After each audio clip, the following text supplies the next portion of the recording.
Hello les fortunés, bienvenue sur la chaîne Faire Fortune, la chaîne par et pour une diaspora qui réussit. Aujourd'hui, je viens avec une petite pépite, un raccourci de fortune, un pense-bête, pourtant évident, mais qu'on néglige et puis voilà, on est un peu perdu dans la déviance religieuse. Dernièrement, j'ai vu cette petite affiche, elle date certainement de la période du Black Friday où il y avait des réductions sur tout autre. Ça dit, c'est tellement amusant. Et puis j'ai dit, mais comme on dit dans la Bible, mon peuple périt, n'est-ce pas, par manque de connaissances. Et puis je me suis dit, mais est-ce que c'est à ça que c'est la religion? Parce que quand je vois l'Occident aujourd'hui, partout où tu vas, dans les champs, n'importe où il y a une petite capelle, il y a une église, ça dit, il y a des expressions, mais on dit qu'il faut laisser l'église au milieu du village. C'est-à-dire, il y a partout, en Allemagne, ils sont des, des professionnels en bâtisseurs d'églises et de monuments religieux, que ce soit évangélique ou catholique. Et est-ce qu'il y a un rapport entre cette religion très visible, même comme au jour d'aujourd'hui, les églises restent vides, sauf aux alentours, je sais pas, du 24 et du 31 décembre. Mais en réalité, ces bâtiments-là ont laissé une trace, et c'était pas pour rien. Et quand je vois de l'autre côté ce que ces églises créent, le Black Friday, des manques, machin, truc. Ça dit, moi j'aime ces gens-là parce que franchement, ils appliquent le marketing capitaliste, voilà, à leur business, c'est du business. Mais est-ce qu'à la base, la religion et le business sont compatibles? C'est en fait ça la question. Et ma réponse est oui. C'est pas que j'encourage la religion, ou non, pas la religion, la religiosité, pardon. Donc, c'est pas trop ça mon truc. C'est juste que je me rends compte que voilà, si on se base sur certains commandements bibliques, voilà, tu ne voleras pas, si je ne me trompe pas, n'est-ce pas? C'est pas Bible Fest comme on dit.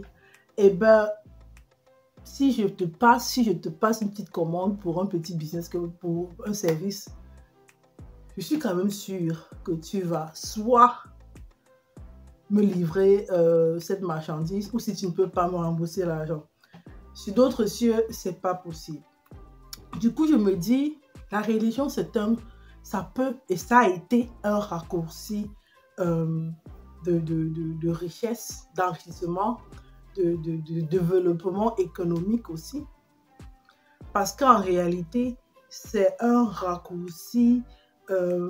Si on prend aide-toi et le ciel t'aidera, ça veut dire qu'on demande des gens eux-mêmes d'apporter de leur contribution à ce qu'ils demandent. C'est-à-dire, tu ne vas pas rester les bras croisés à te mettre à genoux et la manne va te tomber du ciel. Du coup, des fois, quand je pose des questions à certaines personnes qui ne portent pas leur religion de manière ostentatoire et puis dehors, là, tu te rends compte quelque part, il y a une certaine croyance. La croyance, elle n'est pas nécessairement chrétienne ou judéo, ou voilà, judaïsme ou musulmane ou machin truc, mais il y a une croyance et il y a une cohérence dans cette croyance. C'est-à-dire, si on prend le bouddhisme, voilà, tu récoltes le karma, tu ne fais pas du mal pour rien, parce que quelque part, là, non, ça va te rattraper. C'est un peu ça, tout le dénominateur commun de toutes ces religions. C'est-à-dire, il y a une sommation ou une assurance que le bien va nous rattraper et le mal également. Et il y a cette... je parle franchement des enseignements, n'est-ce pas? Je ne parle pas de l'interprétation, je ne parle pas de voilà, de mon pote là qui fait ses trucs, il fait son plan fighter, mais voilà, un menteur view dépend de ce qu'il écoute. Mais je me dis carrément, franchement, c'est un potentiel, le potentiel religieux et le potentiel de religiosité dans dans ces sociétés peut être utilisé comme raccourci de développement économique.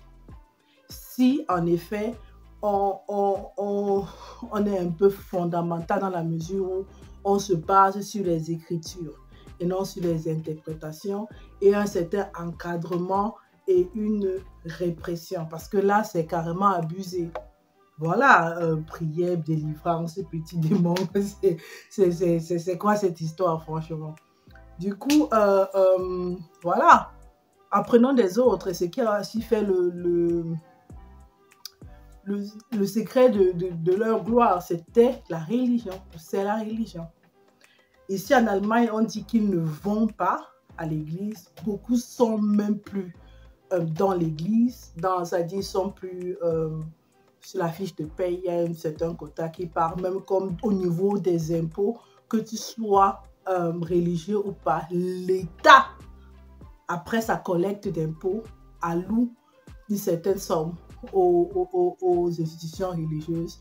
Du coup, même comme ils ne sont plus identifiés comme croyants, ils croient. Donc, administrativement, ils ne sont pas croyants. Ils ne vont pas à l'église le dimanche, ou très peu. Ils sont peut-être dans d'autres associations. Mais en termes de croire en ce que leur religion m'a dit, ils sont très nombreux. C'est-à-dire, c'est même abusé. Voilà. Et si on considère que le parti, ou les partis CDU, CSU, voilà, la première lettre C, c'est chrétien, donc les chrétiens démocrates et les chrétiens socialistes, ils ont régi ce pays pendant 16 ans avec Angela Merkel. Vous voyez donc la place de la religion dans la société allemande, et je me dis qu'il y a un lien. Évidemment qu'il y a un lien. À nous de l'exploiter, soit pour nos réussites personnelles, en termes d'intégrité, en termes de gnagnes, parce que voilà, ces religions, à la fin, le christianisme ne prône pas la paresse. Le christianisme prône même la sagesse, si on rentre dans les proverbes et tout ce genre de choses. Franchement, il y a tout à gagner dans la religion.